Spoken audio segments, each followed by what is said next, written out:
భూములు ఇవ్వడానికి అభ్యంతరం లేదు. తొలి దశలో రాజధాని గ్రామాలను అభివృద్ధి చేయాలి. వడ్డమాను, పెదపరిమి గ్రామాల రైతులు అమరావతి రైల్వేలైను ఏర్పాటుకు భూసమీకరణలో భూములివ్వడానికి తమకెలాంటి అభ్యంతరం లేదని వడ్డమాను, పెదపరిమి గ్రామాల రైతులు స్పష్టం చేశారు. బుధవారం నిర్వహించిన గ్రామసభల్లో వారు తమ అభిప్రాయాలు వెల్లడించారు. భూసేకరణ చేస్తే నష్టపోతామని రైతులు అభ్యర్థించడంతో ప్రభుత్వం భూసమీకరణకు నిర్ణయించింది. వివిధ అంశాలపై ప్రభుత్వం స్పష్టతేస్తే భూములివ్వడానికి ఎలాంటి అభ్యంతరం లేదని రైతులు తెలిపారు. గ్రామసభలకు ముఖ్యంతిథిగా హాజరైన ఎమ్మెల్యే తెనాలి శ్రావణ్ కుమార్ మాట్లాడుతూ అమరావతి హైదరాబాద్లా విస్తరించినప్పుడే భారీ స్థాయిలో అభివృద్ధి సాధ్యమవుతుందని చెప్పారు. భూమి లభ్యత ఉంటే పరిశ్రమలు ఏర్పాటు చేసి అభివృద్ధి చేయడానికి అవకాశం ఉంటుందన్నారు.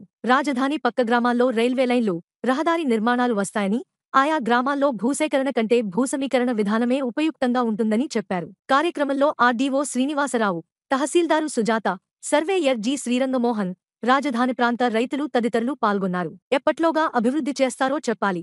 పోలవరం ప్రాజెక్టు ప్రారంభించాక 4 ప్రభుత్వాలు మారాయి, ఇప్పటికీ పూర్తి కాలేదు. గ్రామంలో మా కుటుంబానికి 60 ఎకరాలున్నాయి.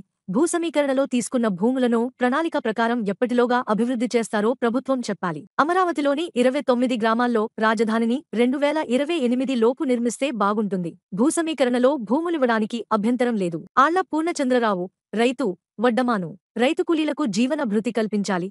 అమరావతి నిర్మాణానికి భూములు తీసుకుంటే వ్యవసాయంపై ఆధారపడిన రైతు కూలీలకు జీవనం పోతుంది. వ్యవసాయంపై ఆధారపడి జీవించే భూమి లేని కార్మికులకు ప్రతి నెలా పింఛను ఇవ్వాలి.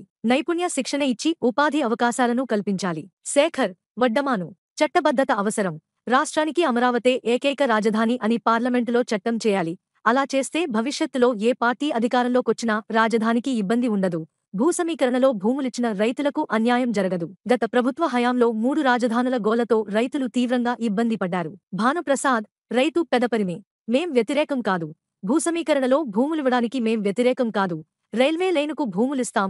అమరావతి నిర్మాణానికి భూములు తీసుకున్న 29 గ్రామాలను తొలుత అభివృద్ధి చేయాలని కోరుతున్నాం. అమరావతిలో మొదటి దశ అభివృద్ధి పనులు జరిగాక స్వచ్ఛందంగా భూములిస్తాం. అప్పటివరకు పెదపరిమిలో భూసమీకరణ నిలిపేయాలని కోరుతున్నాం. యడ్లపల్లి శ్రీనివాసరావు, రైతు, పెదపరిమి.